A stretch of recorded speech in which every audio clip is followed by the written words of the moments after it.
Welcome back to some new r/malicious compliance stories, where people comply to the letter, but not the spirit of a request. I hope you had a great day. The first story is called Don't Help.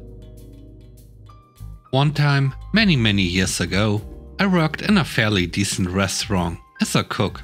One night, one of my co-workers was going to be clocking out soon and asked me to help with a few tasks so he would be ready to go. I had time, so I agreed and started working on some of these items. Enter Bossy Not Boss.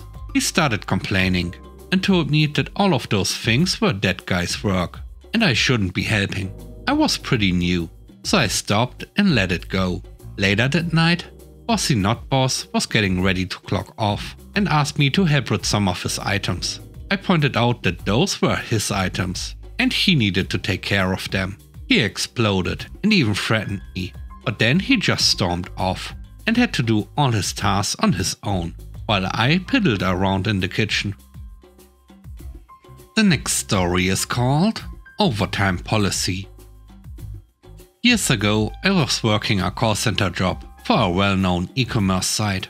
We were first and foremost phone or chat customer support, but also would respond to customer emails that would come in the form of tickets. During the holidays, we would get absolutely wrecked with emails, as people were doing their holiday shopping.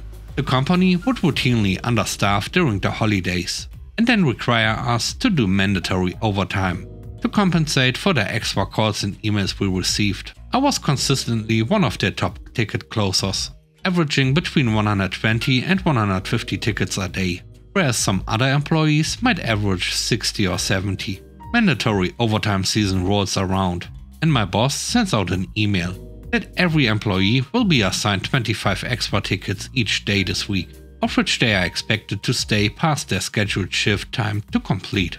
During the workday, we were expected to close the same amount of tickets we would normally close, outside of the additional tickets that were assigned. Those tickets we would pick out of a shared ticket queue and assign to ourselves.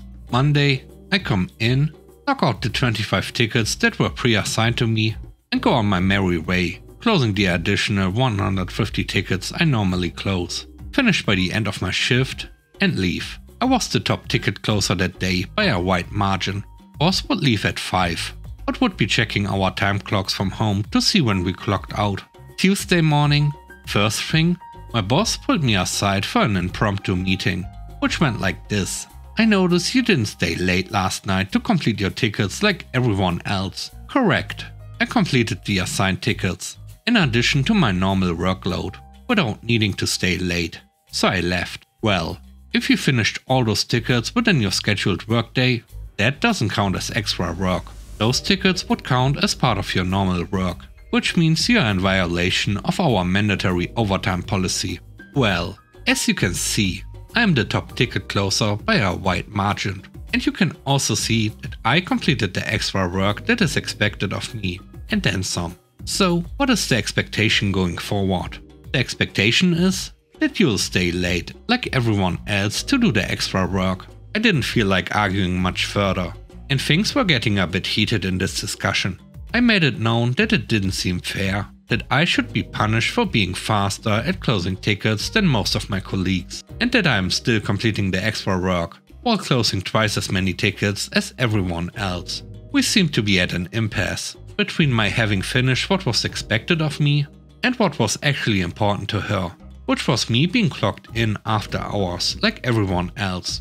I welcomed her to assign me an additional 25 tickets a day, bringing the additional total to 50 extra tickets a day, since it seemed as though 25 extra tickets were no problem to complete, and agreed to stay late to work on them. Every day that week, I came in, knocked out the extra tickets, and closed my normal amount of tickets, sometimes working through lunch as well. By the end of my shift, I had averaged around 200 tickets each day. I then sat at my desk and messed off on my phone for an hour while still clocked in. Had a nice little bit of overtime pay between staying late and working through lunch. The third story is called No Computers. I have a Spanish teacher that absolutely doesn't allow us students to take notes on our computers, because we will use them to play games. She told us that we need to take notes on paper, but didn't say with a pen. So I decided to do something I have wanted to do for a long time. I collect typewriters, so I decided to simply use one of those. A few weeks ago, I walked into class and pulled out this beast of a machine, Lecture 860. The teacher was shocked and annoyed, but when I told her that we were allowed to take notes on paper, she actually let me use it. So I suppose it had a happy ending, for everyone other than mine and my classmates' eardrums. And lucky me, after bringing it to class a total of 7 times and taking very loud notes, we are now allowed to take notes on computers. The last story is called Leaving Early. I'm attending a trade school right now. The school only enrolls you in one class at a time, and each class lasts 3 weeks. The classes are Monday to Friday, and they are 3 hours long, 9:30 to 12:30. The last 2 days of each rotation are exam days, and on those days, the teachers will usually let you leave as soon as you finish your exams. I'm currently just over halfway done with school, and I have perfect attendance. I could leave class early without permission, but I would have to take an infraction, which would ruin my perfect attendance. Yesterday we were doing the online final, the written final, and quiz retakes. I finished everything after about an hour, turned my papers in, and asked, "Am I good to go?" The teacher, who we'll call Mr. D, said, "No, you need to stay until 12:30. I decided that instead of absent-mindedly browsing the web for 2 hours, I would mess with the teacher, and hopefully make him regret keeping me there for no reason. This particular classroom is set up with 2 long tables for the students to sit at, with the teacher's desk at the end of one of the long tables.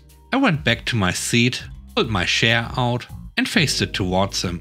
I sat down, folded my hands over my lap, and just stared at him. I even tried on a subtle creepy smile.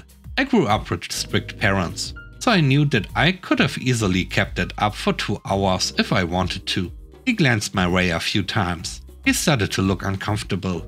After just 10 minutes, he finally said, "Are you done with everything? All your labs, homework, everything?" "Yes, sir." "Okay, fine. Goodbye. Go home." Jesus. I went home and thoroughly enjoyed my victory nap. Thanks for watching the video. I hope you enjoyed it. If you did, please don't forget to leave a like, comment and subscribe. And if you have time, watch another one of my videos. And now, I hope you have a great day. See you soon. Bye bye.